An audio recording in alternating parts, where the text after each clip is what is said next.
My name is Derek. I'm an Australian citizen near Paris, and I'm currently stranded here for 2 months, 10 days and counting. We are Australian citizens and we've been stranded in France for 32 weeks now. An Australian citizen that's stranded in Riyadh, Saudi Arabia. And I'm an Australian citizen living in Dubai. I'm stuck here in France, currently into my 4th week with no visa, no rights to work, no right to any social services, nothing. Thousands of Australians have stories just like these. 35,700 stories. That's how many Australians are currently stranded overseas.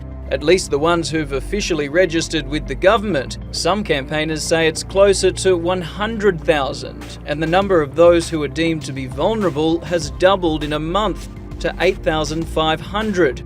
This cap has just made it impossible for us to go. We're not expat. We're from Melbourne. We live and work in Melbourne. Our kids lost their spot at daycare. We lost our job. Back in July, to prevent imported cases of coronavirus, Canberra dramatically limited the number of international arrivals, including the country's own citizens. Now only a few thousand can return every week. To complicate matters, the number of Australians given permission to leave the country is now greater than the number allowed to return. So it's been a really difficult time and very draining on my mental health, and I think on my partner's mental health, on my family's mental health. Like, all they want is for me to get home to Australia. And it's actually just not possible right now. For months, I've been waiting for a flight. Hashtag stranded Australians aren't happy. Literally just want my parents back from the Philippines. As a 2-time Aussie war vet myself, I can not only sympathise, but I am living the same nightmare in Mexico with my wife and children. We are all citizens and have given a lot to our government. The betrayal is difficult to reconcile. And neither is the opposition. And we've never had so many hotels with empty rooms. It seems to me it's not rocket science to try and put those two things together. As an Australian stranded overseas, I mean, is there any more Australian value than look after your mates, don't leave your mates behind? Yeah, that Australian passport says right in the front that it entitles the bearer to seek assistance from the Commonwealth when they are overseas and in need of help.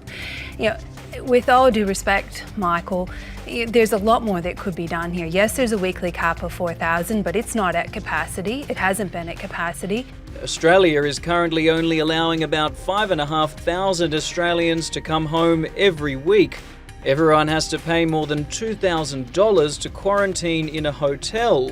But last month, some states allowed quarantine-free arrival from New Zealand. Some Australians launched a campaign to pressure the government to lift the cap and allow all Australians to return home. They're sharing their stories of being stranded overseas, without jobs, without anywhere to live, without health care, without their families. We are your fellow citizens who got stranded for various reasons, who have the right to be in the comfort and safety of their own home. Bring us home. Remove the cap. Remove the caps and let us come home.